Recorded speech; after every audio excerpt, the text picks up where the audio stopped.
वहाँ एक दर्पण था जिसमें उसे राजा दिखाई दिए। राजा को देखकर वो अचंभित जो हो गया। वो यह कैसा दर्पण था जिसमें उसका प्रतिबिंब नहीं बल्कि राजा थे। आज फिर एक बार राजा की विशाल सभा लगी है। इस बार पहले की सभा से भी ज़्यादा लोग उपस्थित हुए हैं। न सिर्फ इस राज्य के बल्कि आसपास के राज्य के भी लोग उस सभा को देखने आए हैं। कुछ विशेष था इस सभा में जिसको दंड मिलने वाला था वो दोषी और कोई नहीं बल्कि इस राज्य की रानी थी, राजा की पत्नी रानी, जिसे आज दंड मिलने वाला था। उनका अपराध था राजद्रोह, राजा की आज्ञा ना मानना। जानबूझकर इस दोषी का निर्णय भरी सभा में खुले स्थान पर किया जा रहा है ताकि राज्य के सभी लोगों के साथ राजा के मित्र और शत्रुओं को भी यह ज्ञान हो जाए कि राजा किसी को क्षमा नहीं करता। दंड देने का समय आया तब राजा ने वही दंड सुनाया जो उनके नए मंत्री और वजीर करुआ ने बताया।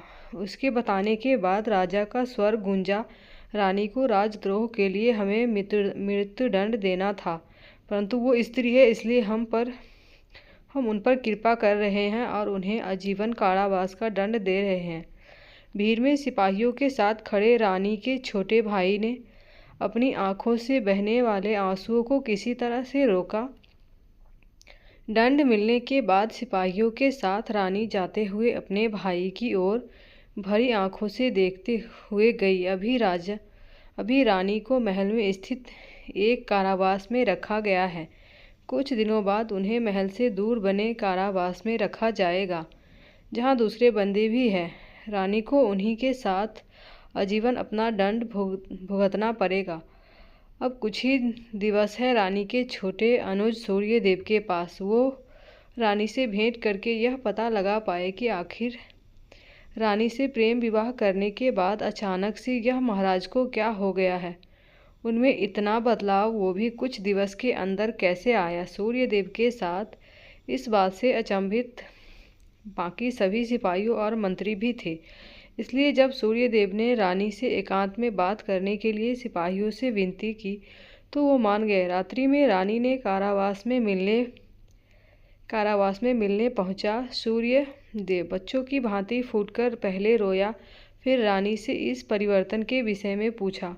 रानी के पास भी इसका सटीक उत्तर तो नहीं था, फिर भी जो उन्हें लगता था उन्होंने बताया। यह सब तब से आरंभ हुआ जब वो झोला लेकर आया। कौन? सूर्यदेव ने अचंभित हो प्रश्न किया। वो जो अभी राजा का प्रिय है, मंत्री करुआ। ना जाने उसके एकांत में मिलने के पश्चात राजा को क्या हो गया है।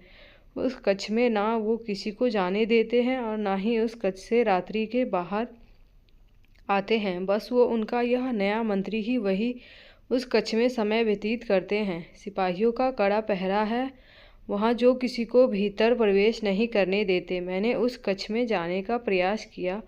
बस यही मेरा राजद्रोह है जिसका दंड मुझे आजीवन भुगतना है। सूर्यदेव के मन में असीमित प्रश्न थे और उन सभी का उत्तर था वह कक्ष जहाँ पर सख्त पहरा है। उस कक्ष में रात्रि में जाना तो संभव नहीं था, इसलिए सूर्यदेव ने उस कक्ष में तब जाने का निर्णय किया जब राजा अपनी सभा सजाए बैठे हो। अगले दिन ही दिवस उसे यह अवसर मिल गया, लेकिन चुनौती थी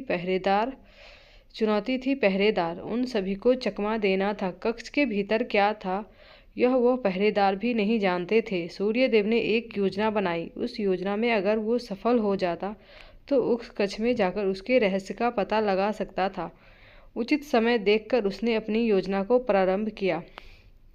वो दौड़ता हुआ उन सिपाहियों के समीप गया और अरे तुम सभी बुत बनकर यहाँ मेरा मार्ग रोके खड़े हो, मुझे भीतर जाने दो।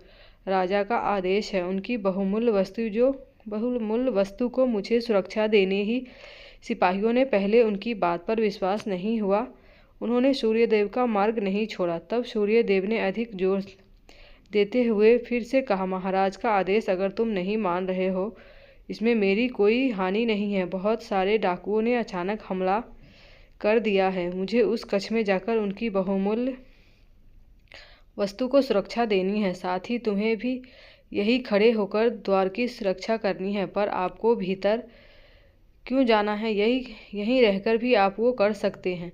सिपाहियों ने पूछा, उस कक्ष के गुप्त द्वार के विषय में तुम्हें पता है? उसका ज्ञान यह तो महाराज को है या मुझे? महाराज को भय है कि कहीं उसका भेद उन लुटेरों को पता लग गया तो, इसलिए मुझे वहाँ उसकी सुरक्षा करना है। सिपाहियों को अभी भी पूर्ण रूप से भरोसा नहीं था, लेकिन अब सूर्यदेव ने उन्हें समझाने का प्रयास नहीं किया। उसने शक्ति के साथ वो द्वार खोल दिया और प्रवेश कर उन्हें आदेश दिया कि अब द्वार बंद कर उसकी सुरक्षा को भीतर करे। भीतर तो उसने प्रवेश किया, परंतु उस कक्ष में कुछ भी ऐसा नहीं था जो उसे भयभीत या अचंभित करे। पूरा कक्ष रिक्त था। उसने पूरा ध्यान देकर देखा तो सिर्फ एक काला पर्दा उसे दिखाई दिया। सूर्यदेव उस पर्दे की ओर गया। उसे लगा था कि उसके भीतर कोई छुपा द्वार होगा जो किसी और कक्ष में जाने का होगा। इस भाव से उसने उस काले पर्दे को हटाया। पर्दा हटाते ही उसे वो मिला जिसको उसने कभी अनुमान भी नहीं लगाया था। वहाँ एक दर्पण था जिसमें उसे राजा दिखाई दिए। राजा को देखकर वो अचंभित हो गया। वो यह कैसा दर्पण था जिसमें उसका प्रतिबिंब नहीं बल्कि राजा थे। राजा उस दर्पण में कैद थे। राजा ने सूर्यदेव को देखते ही कहा, सूर्यदेव तुम यहाँ तक आ गए? देखो उसने कैसे इस दर्पण में हमें कैद कर दिया। किसने? महाराज। आप यहाँ से कैसे स्वतंत्र हो पाएंगे? बताए हमें क्या करना है। तब राजा ने करुआ और इस दर्पण के रहस्य से पर्दा उठाया। जब करुआ उस दिन सभा में आया था तब साथ में एक झोला लिए हुए था। मैंने उसके पहले उस विषय में सुना था कि कोई है जो राजा को अपनी बहुमूल्य वस्तु देना चाहता है। वस्तु ऐसी थी जिसे किसी ने नहीं देखा था। उसकी बातों में आकर मैंने उसके कहे अनुसार यह कक्ष रिक्त करवाया। कक्ष में आकर उसने मुझे कहा कि वो मेरे लिए एक ऐसा चमत्कारी दर्पण लाया है जिसमें हम भविष्य देख सकेंगे। उसने मुझे यह दर्पण दिखाया और कहा कि जब तक वो ना कहे तब तक मैं उस दर्पण में निरंतर देखता रहूं। मेरे निरंतर देखते समय उसने ना जाने क्या गुप्त विद्या की, जिसके परिणाम स्वरूप मैं इसमें कैद हो गया। सूर्यदेव यह सुन ही रहा था कि कक्ष में उस मंत्री और प्रतिबंधित राजा ने प्रवेश किया। तुम्हें क्या लगा कि तुम इस दर्पण का पर्दा उठाओगे और मुझे ज्ञात नहीं होगा? अब तुम भी सदा के लिए अपने इस महाराज के साथ रहोगे। इस दर्पण में सूर्यदेव भयभीत था। वो राजा का हर्ष देख चुका था। इस समय वो खुद को बड़ा कमजोर महसूस कर रहा था। फिर हड़बड़ाहट में उसने छिपाई हुई छोटी तलवार निकाली। करुआ देखकर जोर से हंसा। अच्छा, तुम इससे हमारी हत्या करोगे, मारोगे? मैं तुम्हें नहीं, इस दर्पण को नष्ट करूंगा। यह भी सूर्यदेव की एक योजना थी। दर्पण के नष्ट होने का सुनने से करुआ में क्या परिवर्तन होता है, वो यह देखना चाहता था। वो अपनी इस योजना में सफल हुआ। मंत्री भयभीत हुआ। ऐसा सोचना भी मत। मैं तुम्हें यहाँ से जीवित जाने देता हूँ। तुम बस उस दर्पण को नष्ट मत करना। सूर्यदेव ने देखा कि सिर्फ मंत्री करुआ ही वार्ता कर रहा है। राजा का प्रतिबिंब कुछ भी प्रतिक्रिया नहीं दे रहा है। वो सिर्फ उस मंत्री की कठपुतली है। सूर्यदेव ने उस दर्पण को नष्ट करने का मन बनाया और दर्पण में कैद राजा को कहा, महाराज अब आप स्वतंत्र हैं। यह कहकर उसने उस दर्पण पर अपने हाथ में पकड़ी तलवार से जोर से मारा। दर्पण बहुत कच्चा था। हाथ लगते ही चूर चूर हो गया। उसके चूर होते ही निकली एक चीख जो कि मंत्री करुआ की थी। सुबह फिर एक सभा सजाई गई। आज भी किसी को दंड देना है। दंड पाने वाले एक नहीं दो व्यक्ति थे, एक मंत्री और दूसरा सूर्यदेव। मंत्री और सूर्यदेव को बंधक बनाकर बेड़ियों में जकड़ा हुआ था। विवश मंत्री ने सूर्यदेव को कहा, यह था तुम्हारे दर्पण तोड़ने का परिणाम।